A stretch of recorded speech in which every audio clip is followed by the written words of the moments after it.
Este é o podcast Servo de Cristo. Hoje, Ana Lúcia Bedix, Madalena Moloshenko e Kefren de Moura continuam a conversa iniciada no episódio anterior e discutem sobre o ministério feminino na educação e na teologia. Sejam muito bem-vindos novamente ao podcast do Seminário Teológico Servo de Cristo. Nesse episódio, a gente vai continuar a conversa que a gente teve no episódio anterior, onde a questão aqui da mulher está em foco. E no episódio de hoje, a gente vai falar sobre ministério feminino na educação e na teologia. Mas eu gostaria realmente de começar pedindo para que a Madalena, a Kefren e depois eu, Ana Lúcia, para que a gente se apresente para quem está nos ouvindo. Meu nome é Madalena de Oliveira Moloshenko. Eu trabalho mais especificamente com a área da educação cristã, na educação teológica, na educação cristã também, nas atividades de igreja. E estou aqui vinculada ao corpo docente do Servos de Cristo e de outras instituições de teologia. Olá a todos, eu sou a Kefren de Moura. Eu sou biblista, eu trabalho com tradução da Bíblia, na verdade, né, e pesquiso a mulher e o feminino na Bíblia hebraica. E eu trabalho na Sociedade Bíblica do Brasil como consultora de traduções bíblicas. Eu sou Ana Lúcia Bedix, eu trabalho há muito tempo com novas gerações, principalmente com pré-adolescentes e adolescentes. Sou professora aqui também no Servo de Cristo e ensino sobre ministério de adolescentes. Hoje a gente vai falar sobre ministério, feminino e educação na teologia. Eu, antes de começar, queria fazer uma observação, quando a Kefren se apresentou como biblista, como trabalhando na área de tradução, a gente tem poucas mulheres trabalhando nessa área, Então é muito bom poder estar aqui com você, Kefren, e ouvir um pouquinho sobre o seu trabalho, numa área que a gente não ouve tanto, Madalena? Exatamente. E eu queria começar conversando com vocês, sobre uma questão que pode estar na cabeça de muita gente e às vezes está até na nossa, Será que a teologia, ela é uma ocupação para a mulher?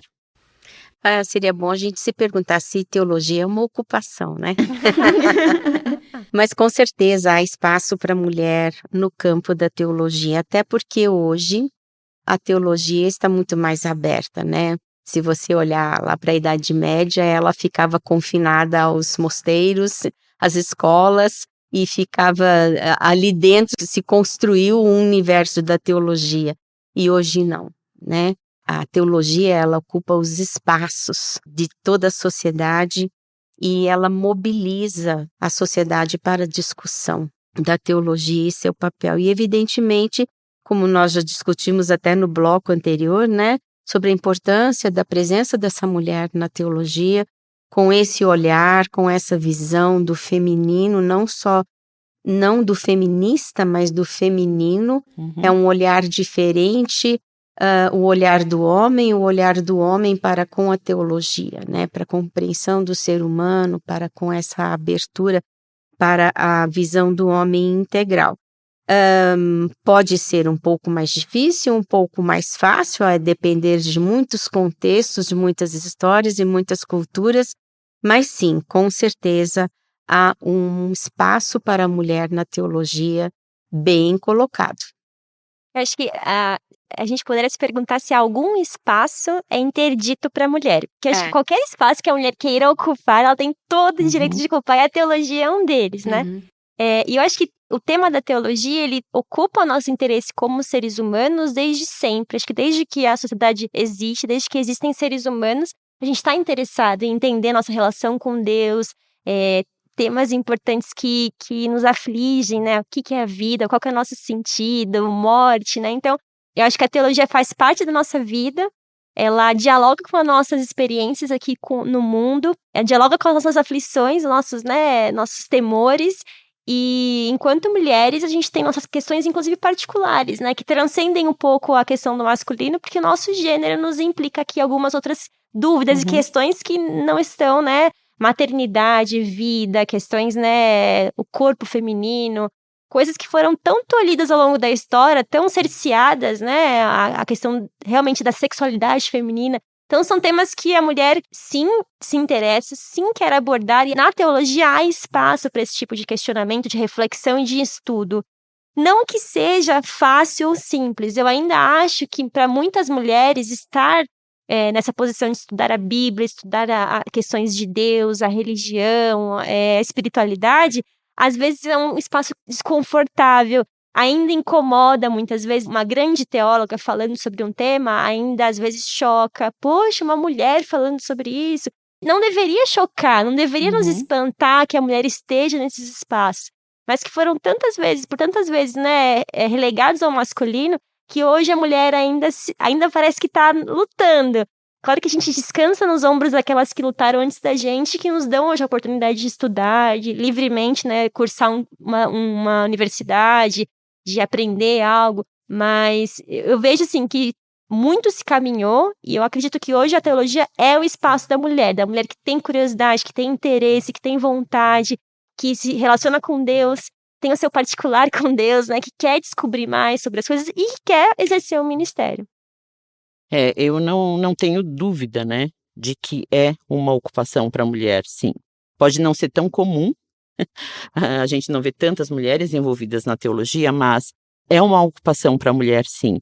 Quando a gente lembra que homens e mulheres é que constituem o corpo de Cristo. Quando a gente lembra que homens e mulheres é que são chamados por Deus para exercerem os seus dons em todos os ministérios.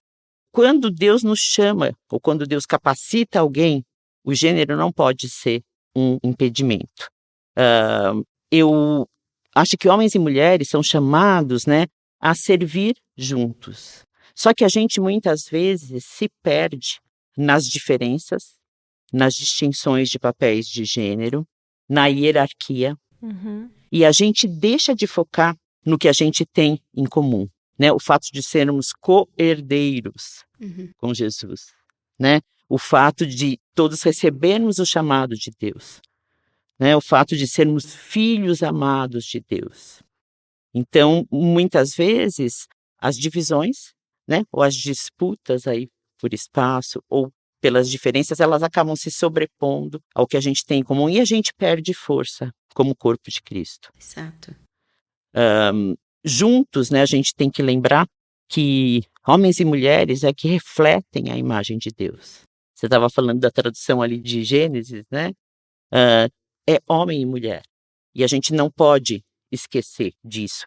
E quando a gente olha para essa multiplicidade de ministérios, de funções, né, nesse mundo tão grande, com tantas necessidades, a gente vê que tem espaço para todo mundo. E Deus nos chama para ocupar esses espaços, sejamos homens ou mulheres, né? E eu acho que a questão da teologia tem mais a ver com o chamado do que com o fato de sermos mulheres ou homens. Com certeza. E eu queria compartilhar com vocês algumas coisas que a gente às vezes lê e a gente fica com um pouco de, né, entre aspas, aí uma inveja, né? Eu estudei, fiz meu DMin no Fuller e uma das professoras lá de Teologia do Novo Testamento, a Marianne May Thompson, ela hoje tem uns 67, 68, eu acho, anos, né? Ela foi deã, né, na época que eu estava estudando. E eu uma vez li um relato dela sobre como foi o chamado dela, né, para teologia. Se você pensar, uma mulher da idade dela, né, não era tão comum assim, mas foi surpresa para mim, né, ela disse que desde cedo na igreja, ela cresceu numa igreja muito pequena, ela viu homens e mulheres servindo juntos. Quando a gente fala da questão da educação cristã, né, ela lembra que foi uma mulher, a primeira professora dela, na escola dominical e que ensinou para ela os fundamentos da escritura. E essa mesma mulher, né, um dia perguntou para ela o que ela queria ser quando crescesse.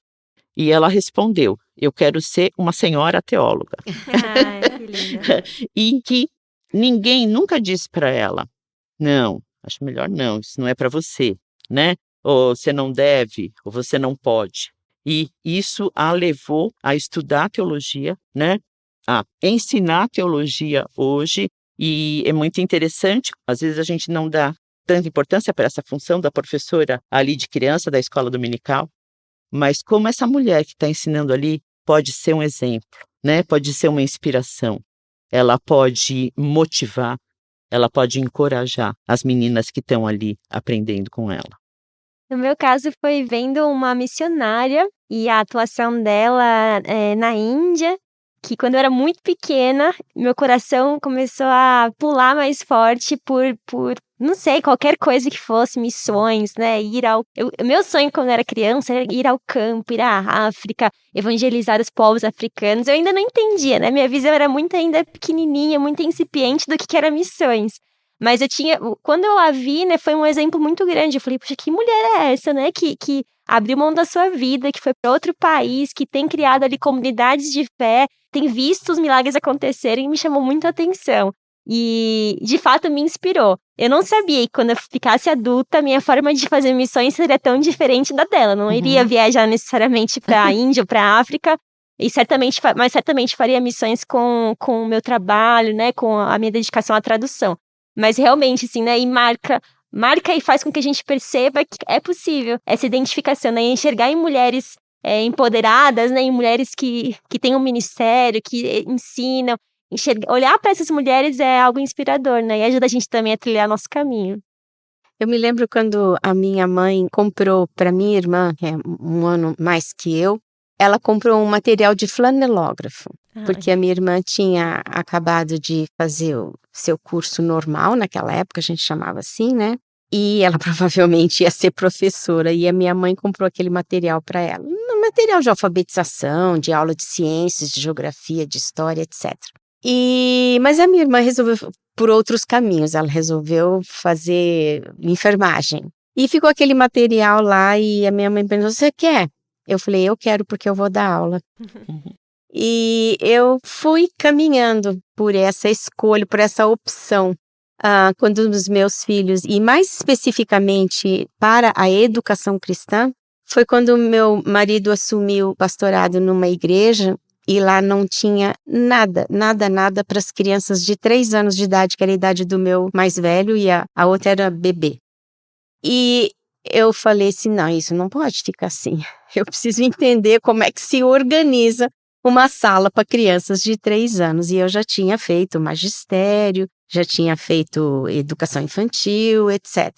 E foi aí que comecei a explorar os livros, frequentar cursos, fazer capacitações e fui levando o pessoal do interior para São Paulo para fazer os cursos e eu fui me envolvendo e também por causa desse envolvimento todo, acabei fazendo faculdade de pedagogia e cursos de pós-graduação e por aí foi indo e também nessa formação toda e nesse envolvimento todo, também me envolvi muito com a educação teológica, 32, 34, quase 36 anos na educação teológica e coordenação de cursos de teologia, inclusive. Então, eu lembro daquela história, do comecinho da história de flanelógrafo, que eu falei para minha mãe, eu quero esse material. E olha, fiquei com esse material, eu diria, até uns 5 anos atrás, eu ainda tinha esse negócio guardado, utilizando e, enfim, fui dando outras partes. E eu acho interessante, né, como que na visão da minha mãe, era essa minha irmã que tinha que ser a professora. Sim. E ela acabou escolhendo outros caminhos. E sempre, e daí para frente, sempre envolvida nas questões de educação cristã e de educação teológica. E tem sido um prazer, tem sido uma alegria, tem sido uma motivação para mim, escrever, trabalhar, fazer capacitação. Eu estava olhando a minha agenda, os próximos 3 sábados estão envolvidos com capacitações em algum aqui, lá e lá. Então tem sido mesmo um prazer, uma alegria. E eu dou graças a Deus porque um dia ele colocou aquele flanelógrafo na minha mão e me encaminhou por essa trajetória toda de vida que eu tenho desenvolvido até agora. Eu sou muito grata a Deus pelas oportunidades. Amém. É muito interessante ouvir as histórias de vocês, né? E ver como Deus age nas nossas vidas, como Ele nos conhece e como Ele nos chama de forma diferente. Diferente de vocês, eu não cresci na igreja. Meus pais eram cristãos, mas assim, a gente, aquele nominal só, né? A gente não frequentava igreja, não cresci na igreja.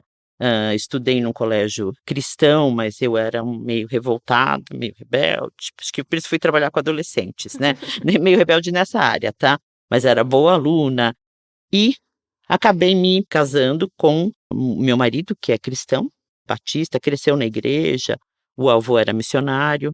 E desde cedo, como eu não tinha envolvimento nenhum com a igreja, a questão, né, que apareceu foi como vai ser com os nossos filhos. E a minha resposta foi, contanto que eu não tenha que ir, você pode levá-los para a igreja. E todos os domingos, eu arrumava as 3 crianças e o meu marido levava para a igreja. E meus filhos começaram a me chamar para ir para a igreja. Mamãe, por que você não vai na igreja? É muito legal. E não sei o quê. E eu, não. E eu dormia, né, naquele horário. Eu já não estava exercendo. Eu falei que sou veterinária? Não, né? Então, porque a minha formação básica, você vê que Deus pode fazer de tudo, né? Usar de tudo. Né? Eu fiz veterinária, trabalhei com veterinária. Nessa época eu já não estava trabalhando, porque tinha 3 crianças pequenas e cuidava dos 3, não tinha muita ajuda. E eles começaram a me chamar, e eu, não. Meu marido me chamou para um curso que tinha na igreja sobre relacionamento de casal. E eu fui e fiquei muito surpresa de ver, né, que as pessoas falavam da graça de Deus, a graça de Deus. E eu pensava, gente, que graça de Deus é isso? Deus não está preocupado com o seu casamento, né? Então era aquela, questionava muito, mas acabei, numa certa hora, cedendo ao convite dos meus filhos, conheci pessoas na igreja que me convidaram para participar de um pequeno grupo de estudo bíblico. E eu que nunca tinha aberto uma Bíblia aos 33 anos, comecei a estudar exatamente o livro de Romanos. Uau. E me apaixonei por aquilo. Como assim? Eu nunca tive contato com isso, né? Como assim? Na escola que eu estudei nunca falaram disso. Comecei a estudar, me converti e nas férias da escola dominical lá das crianças, a professora ia tirar férias e o meu marido me inscreveu como substituta, né? E eu não tinha a menor, eu quase gerou um divórcio. Mas eu que nunca tinha ido para a escola dominical, peguei lá a revistinha e comecei a ensinar e eu sempre fui muito criativa, falei, mas isso aqui está muito parado, né? Vamos fazer isso, vamos fazer aquilo. E quando eu vi, eu estava totalmente envolvida por aquilo, né? Apaixonada por aquilo. Comecei a servir no ministério infantil, regularmente, lá na igreja em que eu estava, né? E senti a necessidade de estudar. Eu preciso aprender, eu preciso saber mais, para poder ensinar essas crianças, já tinha os mais velhos de 10, 11 anos, e acabei parando aqui no Servo de Cristo, para fazer o meu MDiv, né? Fiz o meu MDiv, comecei a trabalhar com adolescentes na igreja, resolvi que precisava estudar mais, porque tinha pouca gente ensinando sobre isso, né? E aí fui fazer o meu DMIM, em Ministério de Adolescentes, Família e Cultura. Então, eu sempre fui uma pessoa que gostou muito de estudar, muito crítica, E Deus vai lá, né, com o cajadozinho dele e te pega exatamente naquilo, né, que vai te atrair. E realmente, eu me realizo nisso, né? Eu adoro ensinar, eu não tenho um curso regular aqui, é sempre uma semana, e os meus filhos até hoje brincam, né, que é a melhor semana do ano para eles, porque eu sou outra pessoa na semana que eu estou ensinando. Eu me transformo, eles dizem. Mas a gente sabe que não foram só flores na nossa estrada. E eu queria que a gente pudesse dividir um pouquinho, né? Se você teve barreiras, não teve, quais as possibilidades que você encontrou frente a essas barreiras, que muita gente que pode estar nos ouvindo, muitas jovens, muitas mulheres, podem estar nessa mesma situação, né? E isso pode ajudá-las.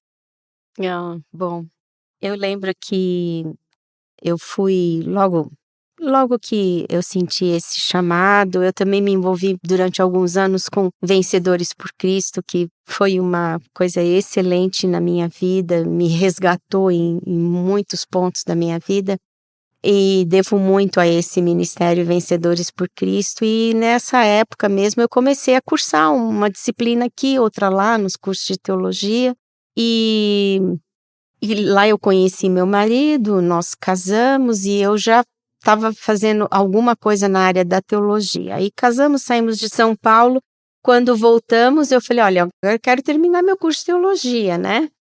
Voltamos, terminei o curso de teologia e nós morávamos ali no bairro de Perdizes, na faculdade teológica, perto da faculdade teológica, e eu ia à noite nas aulas e a PUC fica em frente.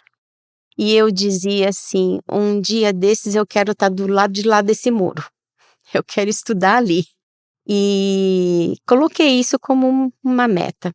Fui fazer o vestibular, assim, tipo, totalmente despreparada, sem a mínima pretensão de ingresso, e ingressei no curso de pedagogia. E comecei a estudar. E aí, os problemas começaram a aumentar, né? Porque aí você tem que dividir tempo, você tem tempo na aula, E nessa época, meu marido já tinha feito o curso de teologia, ele já atuava no ministério, já era o 3º ministério dele, e ele fazia mestrado em teologia também. E eu falei para ele um dia assim, falei, mas por que eu não posso estudar? Por que só você pode estudar? E aí ele, conversando com uma outra pessoa, essa pessoa fez com que ele enxergasse isso, né?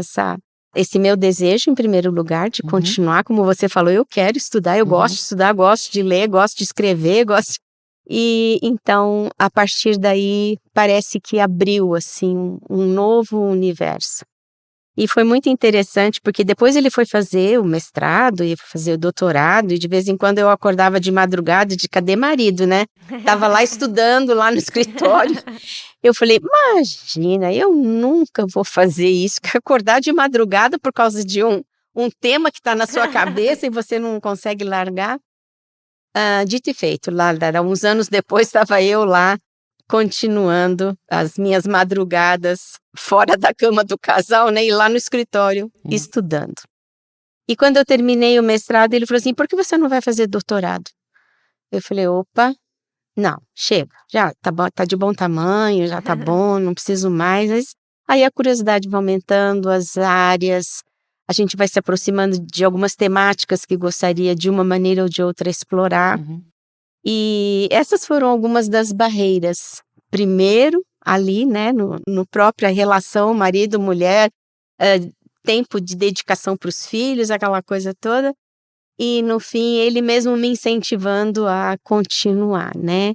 E durante todo esse trabalho, e também nos anos todos de coordenação, com os cursos de teologia e atuando, hoje eu atuo quase que voluntariamente, ajudando educadores batistas no Brasil. Então, tem sido assim, um prazer, uma alegria, e também você olhar para trás e dizer, ufa, quanta água já passou debaixo dessa ponte, né? Mas a vida é assim, né? A gente tem que ir aprendendo e olhando para trás e sendo extremamente grato a Deus pelas oportunidades, né? As oportunidades, Deus coloca pessoas na sua vida que te fazem enxergar coisas. E hoje eu me sinto feliz nessa área da teologia, que é a educação teológica, que é a educação cristã. Então eu me sinto completamente realizada, me sinto feliz. Ninguém ganhou mais dinheiro por causa disso. E, né, isso aí não traz dinheiro para ninguém, mas traz assim uma satisfação interior, um sentido de realização. E eu já estou partindo para o 7.0 e algumas das minhas irmãs perguntam assim, escuta, chega, para, tá na hora de parar. Eu falei, não, gente, agora não parar não, peraí, ainda tem um livro aí que está na gaveta, está quase pronto e eu preciso terminar. E, enfim, essas oportunidades, barreiras, sim, dificuldades, sim, dificuldades financeiras, sim, bolsa de estudo que você nunca imaginou que você fosse ganhar na vida, você ganha 100% de bolsa de estudo.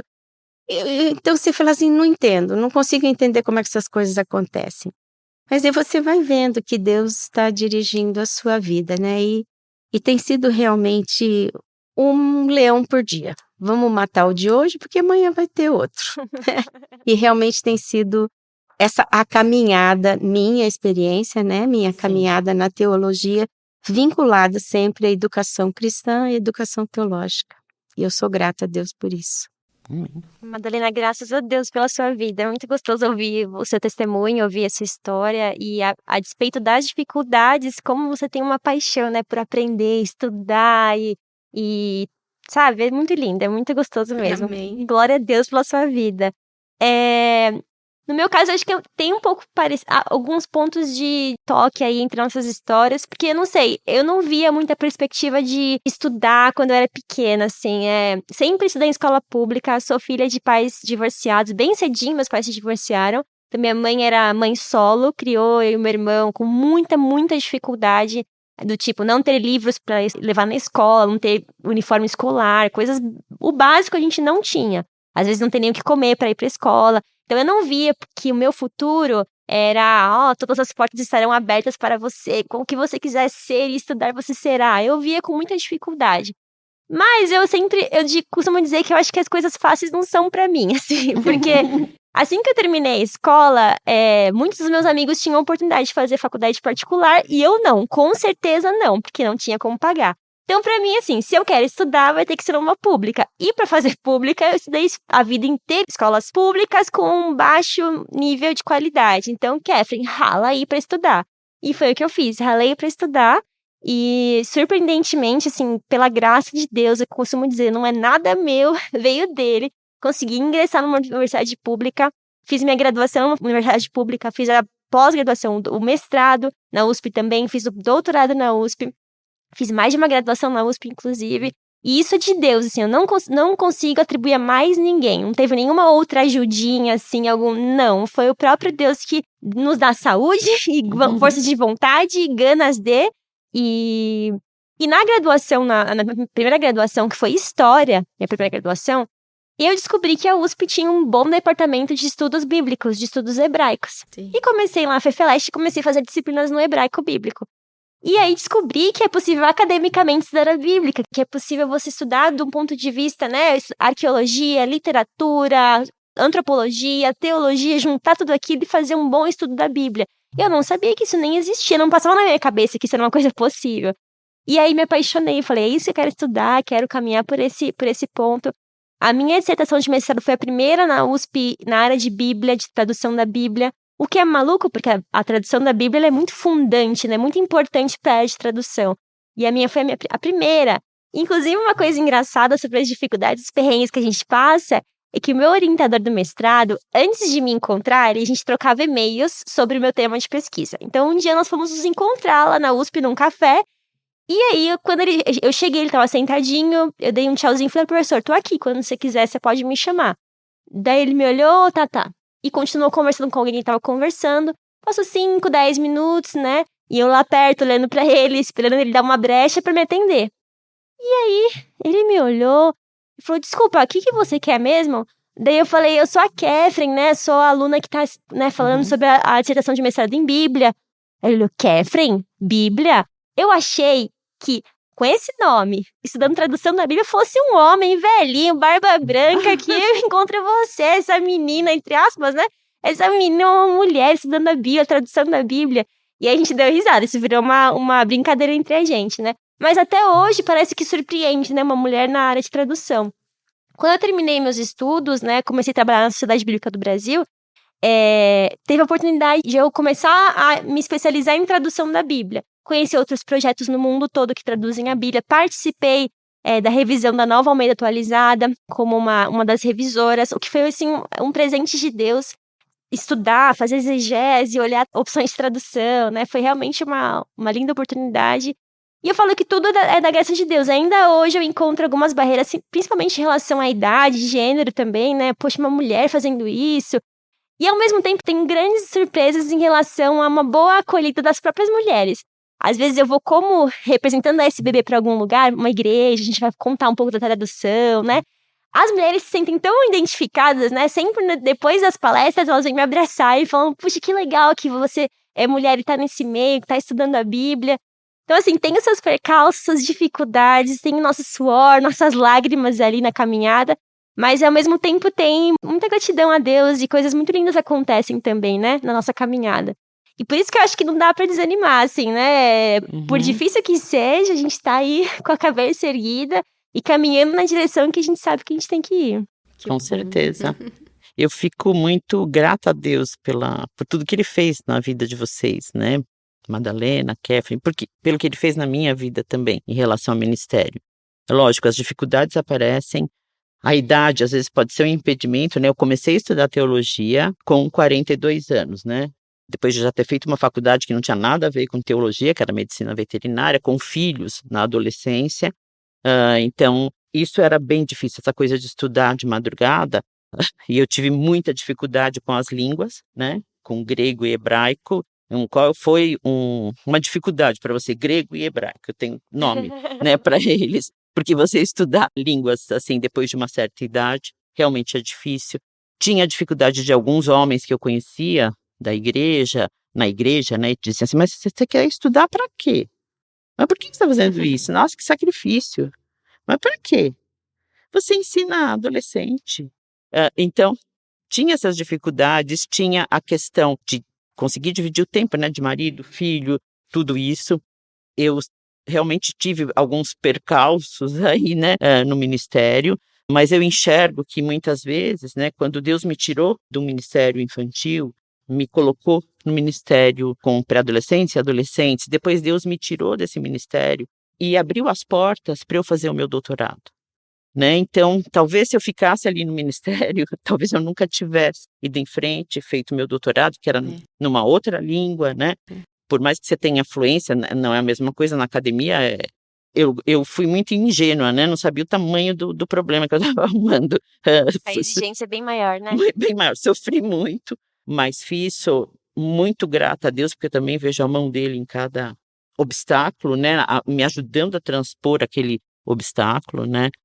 Então, a gente tem muito que, depois que a gente olha a nossa trajetória, mais a agradecer e a louvar a Deus do que as nossas dificuldades vão ficando pequenininhas, Com né? certeza. E, continuando aqui a nossa conversa, a gente está falando muito de educação e de estudar, eu queria saber se vocês têm autores que vocês apreciam e autores ou obras que vocês indicariam para quem está iniciando na teologia. Bom, eu costumo dizer que eu não sou teóloga. Eu tenho teologia, mas eu não sou teóloga. Eu sou educadora. E os meus autores estão todos vinculados, estão todos voltados a essa temática. Então, eu tenho aí Richards, Pasminho, Down e alguns autores brasileiros que têm também trazido contribuições muito boas para a área da educação cristã. E o que tem me mobilizado ultimamente, tem me levado a desejar aprofundar aí um pouco mais nas pesquisas e é a respeito da contribuição das ciências sociais para o campo da educação cristã. Então, quando eu falo de ciências sociais, eu me refiro às que estão também vinculadas à área da educação, como filosofia da educação, história da educação, psicologia da educação, sociologia da educação. Então, esses 4 campos, grandes campos, né, de estudos, têm me mobilizado a aprofundar um pouco mais nisso.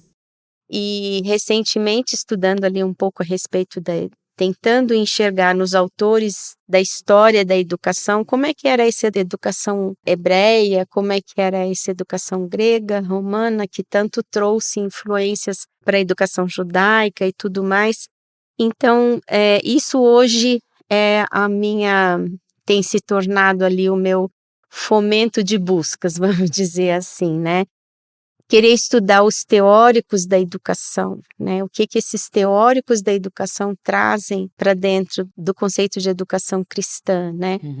Porque quando você olha para todos esses teóricos, certamente eles são todos teóricos, né?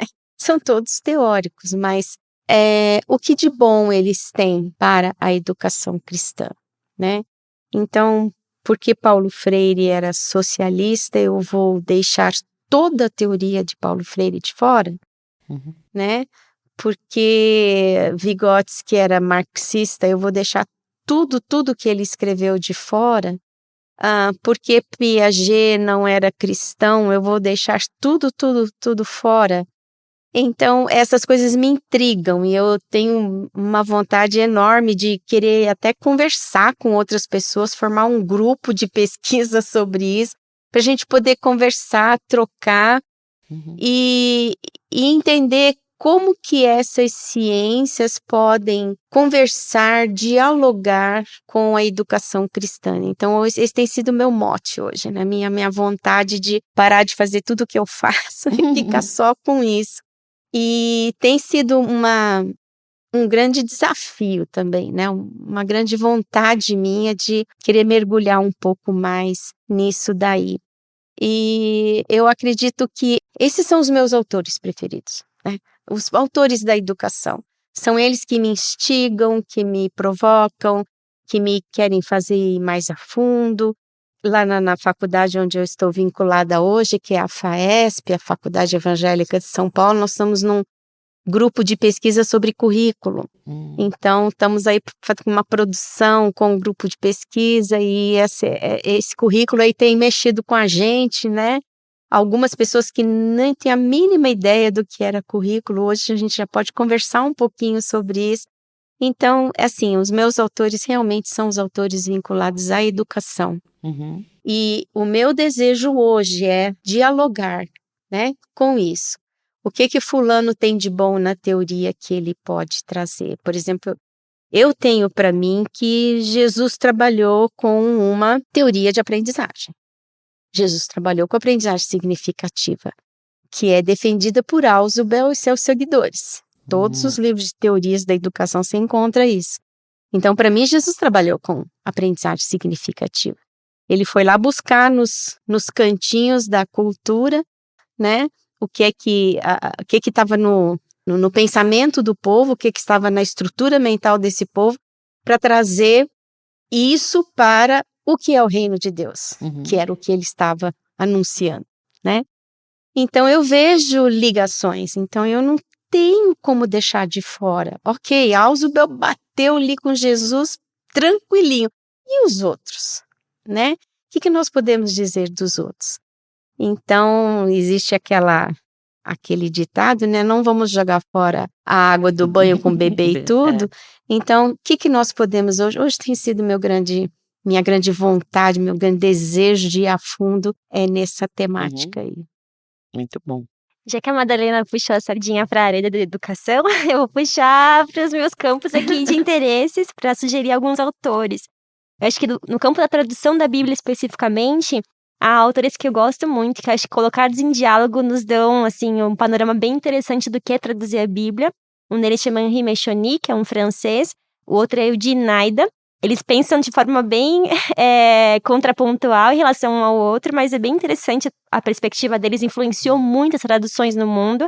Um outro brasileiro muito interessante é o Haroldo de Campos, que traduziu o Kohelet e o Bereshit, e são traduções primorosas do Gênesis e do Eclesiastes, e que muitas vezes não chegam às igrejas por serem traduções literárias, é uma tradução mais experimental, que trabalha com os ritmos da poesia bíblica hebraica. Então, eu acho que é uma boa pegada dar uma lidinha nas traduções do Haroldo de Campos.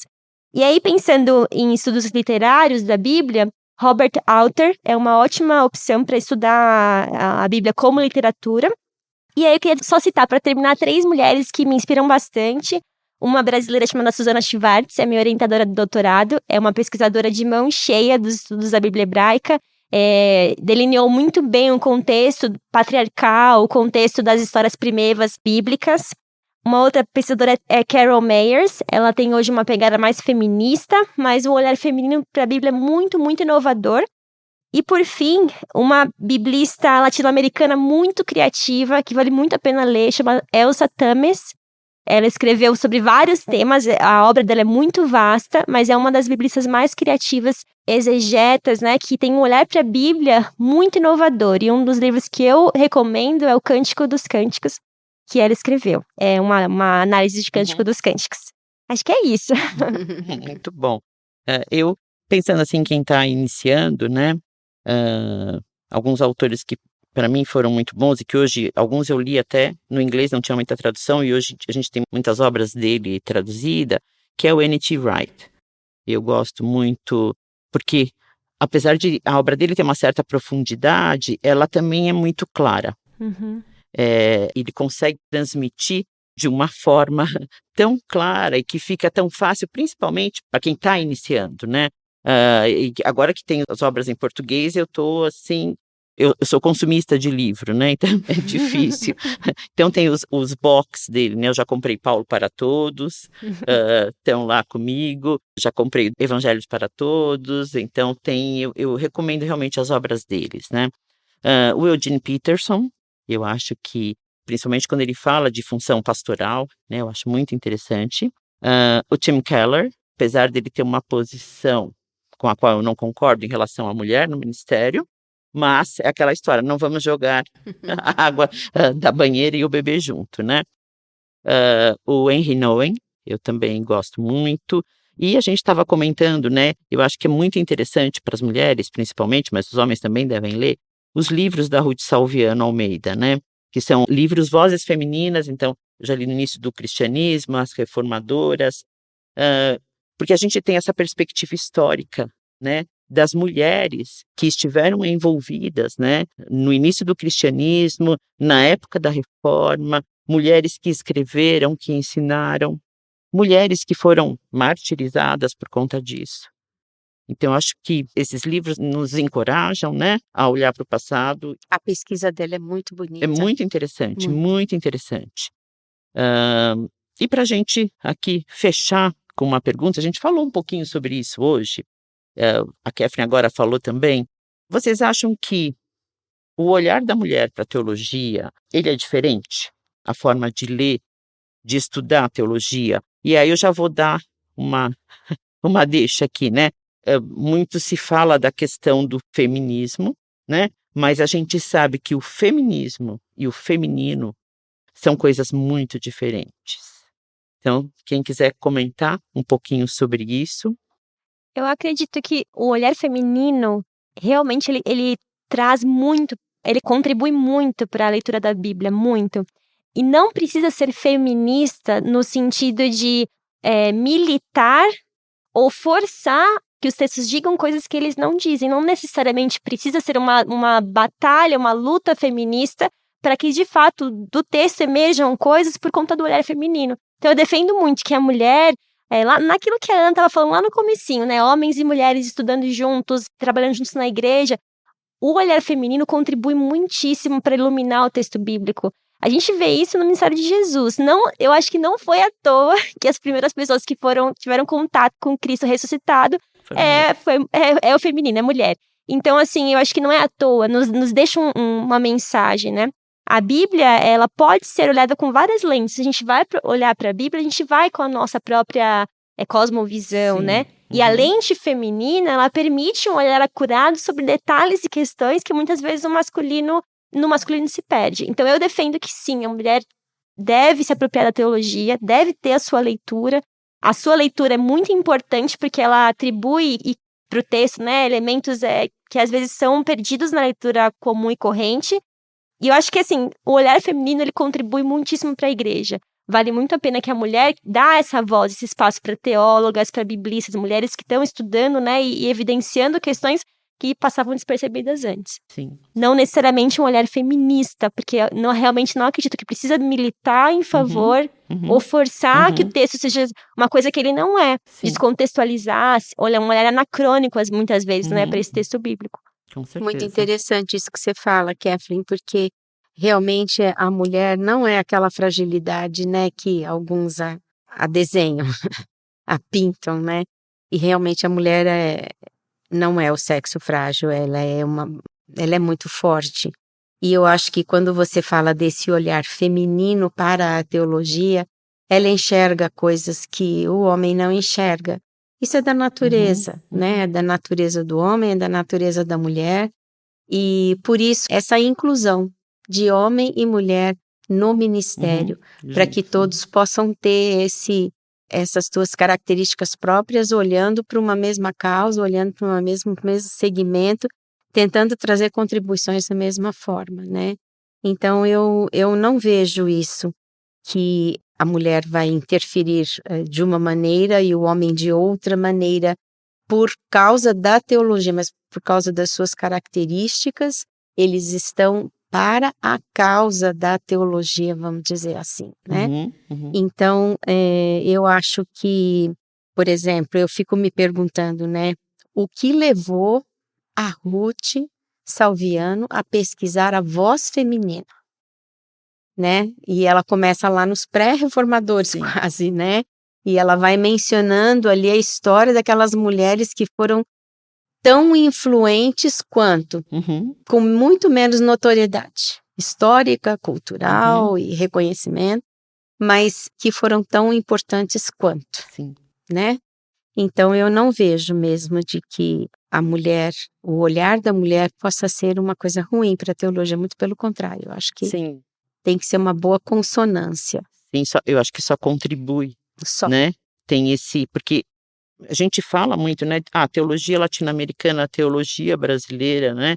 Porque você falou das lentes, né? É através dessas lentes que a gente tem do feminino que você vai olhar para a teologia.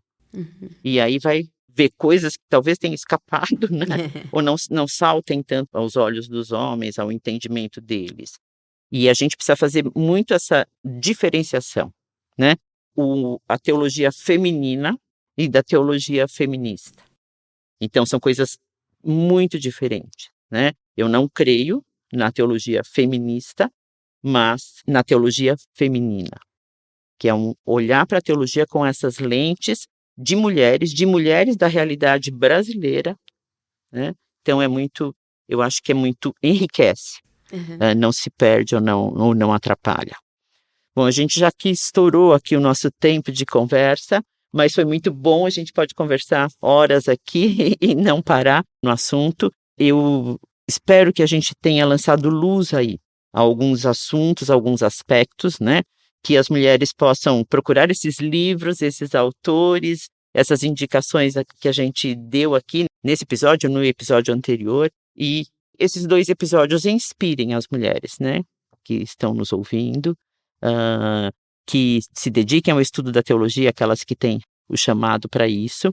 E agradeço muito a participação de vocês, foi um papo realmente muito gostoso. Se vocês quiserem só dar uma palavra aí de encerramento, Foi um prazer conhecer a Kathleen e você um pouco mais de perto, que a gente se conhece nas reuniões online, porque nos pegamos começando no Servos de Cristo em meio à pandemia. Então, acho que é a primeira vez que a gente tem um contato mais pessoal, e a Kathleen foi muito interessante, que Deus possa realmente abrir seus caminhos aí, que seus estudos possam ser uma bênção aí para essa área tão importante que é a área da estudos de tradução da Bíblia, que seja bem legal mesmo. Eu agradeço muito, gente, só tenho a agradecer, que oportunidade linda, que vozes femininas lindas nesse dia, nesse podcast. Deus abençoe vocês. Amém. Então fiquem ligados aí para os próximos episódios, serão outros assuntos, mas fique ligado aí no podcast do seminário, estejam sempre atentos aí aos lançamentos, tá? Muito obrigada. Obrigada.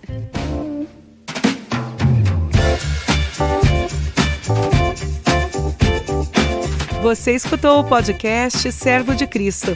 Para mais informações, acesse o site www.servodecristo.org.br.